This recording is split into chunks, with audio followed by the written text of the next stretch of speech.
Hi, welcome to Veronica Live. I'm Veronica here in Hurricane, Florida, and I've got Tracy out in Colorado. Hi, Tracy. Hi. Hoping you're staying as dry and safe as possible. Well, it's absolutely beautiful here in the Panhandle today, but we did want to start talking with our show today about Hurricane Irma. It's huge. We've got 20 million people living in Florida. 5 million have already had to flee down south, and then I'm a little concerned because now the track of Irma is headed towards the west coast, so it's going to go up Miami, Fort Myers, St. Petersburg. So potentially it could head towards the Panhandle. Yeah, the pictures I've seen look like it's going right out Florida, just right through the middle and onto your general area. It's supposed to be bigger than Andrew.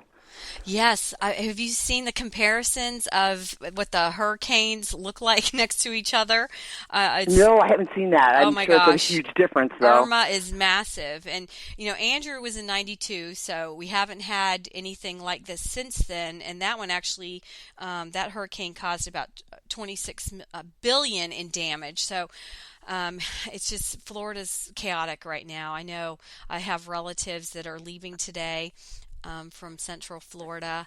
I've got relatives that are bunkered down in Tampa. And I know Tuesday when there was talk, I actually went to the grocery store because all of the water here where I live in the Panhandle was sold out. And even the gas stations have been insane since then. So people are getting ready just in case the whole track changes. Oh, yes. And then here in Florida, Governor Scott has been amazing. Governor Rick Scott, he pretty much 3 times a day will have a press conference briefing us because right now we have 50,000 people in shelters. He's like, you have to get out of the way. They're even willing to pick people up that can't, you got to think about it. Old people can't always drive many hours. Right, and people with disabilities that yes, are using wheelchairs, they may need help getting out. There's a ton of people in situations like that. Well, and he's even requested that 1,000 nurses be available to help because, people, those special needs, older people need assistance in the shelters. And so right now in Florida, we've got 260 shelters that are open and they're looking at opening another 70. So this is real. This is real life right now here in Florida.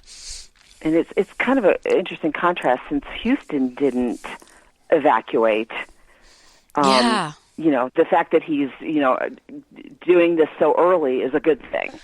They were worried in Houston about the roads becoming, so packed that no one could move and being more vulnerable. It's been crazy so much here. Earlier.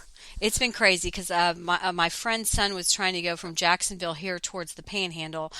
Jacksonville to Georgia yesterday, and he couldn't get to Georgia because of the traffic, so he ended up diverting our way over here. And now Irma's a Cat 4, so the difference between a Category 4 hurricane is 131 miles per hour winds up to 155, and a Cat 5 is 155 or more. So the devastation we've seen down in the Caribbean, it's mind-blowing. It's crazy. What was Katrina? Katrina was a Cat 4, I believe. Right, because I think we know the devastation from that. That was awful as well. Right. Amazing, amounts of the levees breaking and all the flooding, and of course New Orleans being below sea level, added to that. Well, I have a friend who is in Atlanta now. They drove out yesterday. I'm not sure exactly where she was, but it took them from 8:30 in the morning all the way to 11:45 last night just to get to Atlanta. Which is, as you know, is a really long time for that drive. Exactly. And then, of course, they had to find a hotel. Trying to find someplace to stay was a challenge as well. Wow. Well, the biggest concern are the storm surges. They're thinking they're going to be up to 12 feet, and that's normally what will take someone out if they could drown if they stay in their house because they don't have anywhere to go. Because a lot of places in Florida, they're one-story type houses, So people need to take this seriously. And, the governor, he's just been such a phenomenal leader. I follow his Facebook page. And what's interesting are both sides, Republicans and Democrats. He's a Republican. So many Democrats have come on there saying what a excellent job he's been doing trying to protect the citizens of Florida. So he's been phenomenal. And what scares me a little bit, being in the Panhandle, is that the Florida Electric Company has come out and said that 90% of Floridians' electricity could be impacted. We have a very modern electrical grid, but 90%, no power potentially. That's scary for our state. That is very scary. And again, that affects, hospitals, nursing homes. I mean, they do have backup, but you don't know the length of time that kind of thing is going to be out. And the longer or the more people that are impacted, the longer it will last because of crews trying to get out to fix it. Well, let's, power of prayer. We need everybody praying for the Sunshine State. We're the land of Disney World and Busch Gardens and Epcot, and I love my state. So I'm, praying hard for everyone, and I hope everybody is, taking these warnings, especially down south, and gotten out of harm's way, because this is a hurricane that we've never seen. So yeah, this is a really serious. And hopefully everyone is taking it seriously. Well, to transition, I know you and I wanted to talk about the Defend Action for Childhood Arrivals, the DACA, that Tuesday President Trump came out and said that he was rescinding it. He was putting a 6-month extension on DACA, and it was back. The ball was thrown back, the DACA football, to Congress now to make a decision. And to explain a little bit about DACA, it impacts 800,000 illegal immigrants, children that are in our country. We've got, they say, 11 million illegals throughout America. And so now it's back to Congress because President Obama, how do we say this? He said DACA, he implemented it, but through executive order. And he really had no power to do that. It needed to be implemented by Congress. Yes, I believe it's even in the Constitution that Congress makes immigration law. It's very specific, as part of the separation of powers between the three branches. Well, people have been up in arms about this. The Catholic Church that day immediately came out with a statement saying that they were upset with the administration. These children, this is unacceptable. These children are pretty much, in essence, Americans. And if you think about it, these children were brought to our country by their parents. They didn't make the decision to come.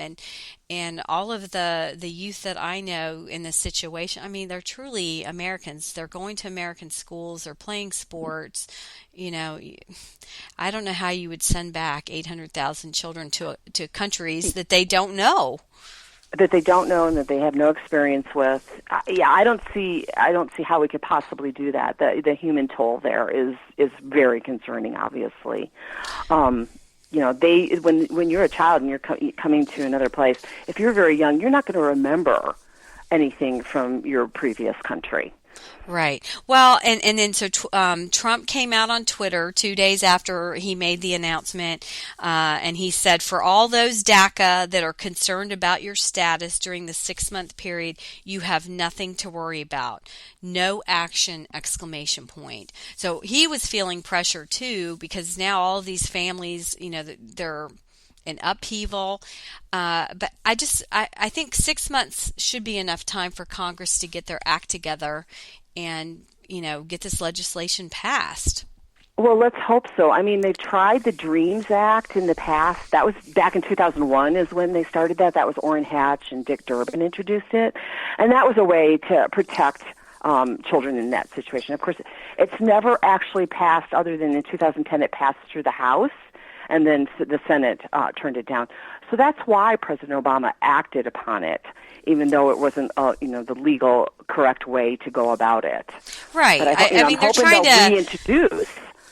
Yeah, and they're trying to make President Trump the bad guy here, and he's just making Congress finally do their job. Because they do need to. They haven't been performing lately. No. No. So I'm hoping that they'll step up and everybody will calm down. I was in San Antonio a couple weeks on a trip, and the Archbishop there of the Catholic Church gave the most passionate, it was a bilingual homily about illegal aliens, because Texas had come out and they had come out with legislation that starting 1 September, they were going to, if they stopped you, they could ask, for your status, and they could deport you instantly. And so since the Hurricane Harvey has happened, this has been sidelined, and a judge has said it's unconstitutional in Texas. But the Catholic Church came out and said, we're united here in Texas, and these are our brothers and sisters, and we're not going to deport them. So it was the most passionate speech I think I've ever heard in a Catholic church. It was incredible. Yeah, that's and I think you have to look at the legal side of it. How do we do this legal? And then you also have to look at the human side of it. What is the compassionate and right thing to do for people? So yeah. I think that's kind of where the Catholic Church is concentrating. We definitely need, I'm pro-legal immigration. My entire family background, I've got my father-in-law from Hungary, mother-in-law from Scotland, my mother from Spain. They came here legally, but now we have all of these people in our country that we need to figure out a legal path for them to get there. Mm-hmm. Especially those young people that were protected by DACA. Right. Well, there are several ways to become a citizen, although I think a lot of them are difficult. We all know about marriage, of course, marrying a citizen. Yes. But, some of these young people have served in the military. And to me, if anybody serves in the military and is willing to do that, they should be offered a path to citizenship. That's right, because they're looking out for our country. Well, hopefully we'll get this, in order and protect these children, because I think at this point they're Americans. The Catholic Church has said they're fabric of our society, and I think that's true. And I'm always pro legal immigration, but these are sort of, innocent bystanders caught in the crosshairs of this. And I completely agree with you on that. These kids are. Americans just need to figure out a way to help them become legal Americans. So court or ball back in the court with President or Congressman Ryan, and let's see what happens with that. We'll get this squared away. Yeah, let's hope so. Let's hope it happens soon. Well, let's just wrap up our show. We've, hopefully the hurricane bypasses us. I'm a little nervous because we've also got Hurricane Jose right behind this one. So we get 2 for 1 here practically on the hurricanes. So we just need everybody to pray for Florida. The governor's doing a great job, and we've got, all the National Guard standing by ready for action. So we'll get through this. Yeah. Hope you all stay safe. Well, thank you for joining our podcast, and we look forward to you joining us again. Thank you.